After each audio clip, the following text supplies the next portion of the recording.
Good morning, afternoon, evening, wherever you are, and welcome to episode 12 of Fireside Stories, The Forbidden Ruins, A Tale of Terror, Part 6. The Academy of Arcadia is a magnificent institution, a testament to the power and ingenuity of its founders. It is housed in a sprawling complex of buildings, each more impressive than the last. The architecture is a fusion of styles, blending ancient and modern elements into a cohesive whole. The Academy's main building is a grand stone and marble structure with towering columns and intricate carvings. Its facade is adorned with statues of famous scholars and scientists. Its entrance is marked by a grand archway leading into a soaring atrium. It is a marvel of engineering. The vaulted ceilings seem to stretch up into the heavens. It is bathed in natural light, which filters through a series of skylights that run the length of the ceiling.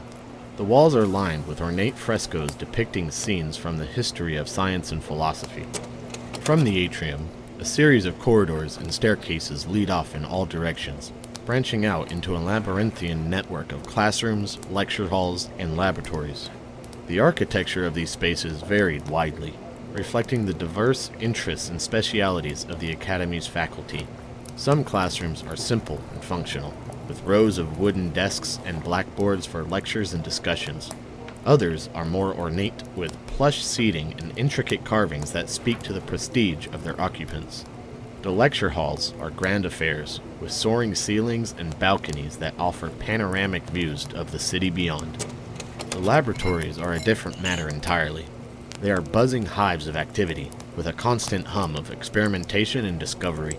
Glassware and equipment are stacked haphazardly on tables and shelves, and the air smells of chemicals and reagents. Each laboratory is different and tailored to the specific needs of its occupants. Still, all are unified by a sense of purpose and urgency. Beyond the classrooms and laboratories, the Academy boasts a library, a botanical garden, and dormitories for its students and faculty.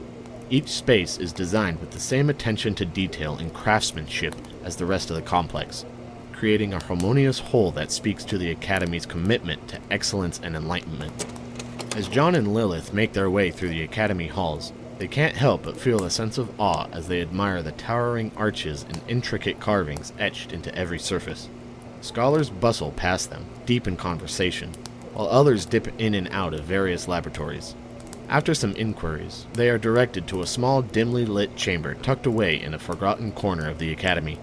The room was filled with dusty tomes and scrolls, and the smell of old parchment hung heavy. A lone elderly scholar sat hunched over the desk, scribbling notes on a piece of paper. It was clear they had come to the right place. "Excuse us," John says, approaching the scholar. "We were hoping you could help us with some research." The scholar looked up, his eyes darting over John and Lilith. "What sort of research?" "We're trying to find information on some old ruins," Lilith says. "We were hoping you could point us in the right direction." The scholar raises an eyebrow, clearly intrigued. "Ruins, you say? And what makes these ruins so special?" John hesitates, unsure of how much to reveal, but Lilith speaks before he can respond. "We were hired to explore them, but we don't know much about them," she said. "We were hoping to find more information here." The scholar leans back in his chair, stroking his chin thoughtfully. Well, I can certainly help you with your research. But first, I need to know more about these ruins. What's their history? What sort of artifacts might you find there?" John and Lilith exchange a look, thinking the old man might be senile. "We don't know anything. John says slowly. That's why we've come here." The scholar leans forward, his eyes glittering with excitement. "Ah, yes, of course. I'd be happy to help you with your research. Let's see what we can find." For hours they pore over ancient texts and maps, searching for any information about the ruins.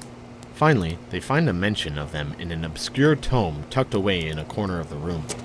"The ruins you seek are located in the northern mountains, The scholar said, pointing to a faded map. but be warned, the ruins are said to be cursed. Many have attempted to explore them over the centuries, but few have returned." Lilith leans toward John and whispers. "A tribe of goblins would never settle in cursed ruins. The negative wavelengths interfere with the shaman's magic casting." John looks at the dilapidated map and asks, "Does the text say anything about what the ruins were or how they became cursed?" "I'm afraid not. This tome is quite old and most of the writing has faded." The scholar responds. "Thank you, your help has been invaluable." Lilith said, bowing respectfully to the scholar. We'll be sure to take every precaution to ensure our safety. John and Lilith exit the academy and meet up with Marcus and Kiera at the market in the town center. Did you find anything? Marcus asks. Nothing beneficial, just the ruins are said to be cursed. Lilith says. That is useful. Now, we know why there were not any goblins there. Yes, but that brings up yet another question. Why send us on the false pretense of eliminating goblins? Did you find out what the ruins were? Kiera asks. No, the tome the Academy had was worn and illegible. I have a contact that may have more precise records. Their village has been collecting tomes from all over the continent for millennia. All right, let's get this gear back to the guild, and we can meet your contact. Marcus says excitedly. Actually, they don't trust anyone but me. I need to go alone. Lilith explains guardedly. Marcus reluctantly agrees, begrudgingly picks up the gear and begins walking toward the guild. He's been yearning for some action. We might take a quest while you're out of town. Kiera says. Lilith packs up her gear and sets out to meet her contact while John, Marcus, and Kiera peruse the notice board for a quest. They unanimously agree not to take on any anonymous quests, and Marcus picks out a simple job. A local village has been having problems with wolves attacking their livestock. Marcus takes the quest to the receptionist, who files it as pending. The three adventurers pack for a night and begin their journey to the village. John, Marcus, and Kiera proceed through the dense forest between Arcadia and the village. As they move deeper into the woods, they notice signs of habitation. Discarded bones, trampled underbrush, and strange markings etched into the trees. As they approach the outskirts of the small village, they hear a rustling in the undergrowth. Before they can react, a green hag emerges from the trees. Her eyes glow with an eerie light. "What business do you have in these woods?" she demands, her voice like gravel. Marcus steps forward, his sword at the ready. We mean no harm. He says. We are just passing through. The hag cackles, revealing a mouthful of tangled, rotten teeth. "Passing through, eh? Well, you'll have to get past my associates first."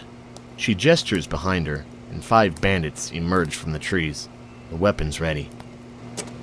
Now, if you enjoyed that story, make sure to leave a like, and don't forget to subscribe to stay in the loop for Part 7 and future Fireside stories.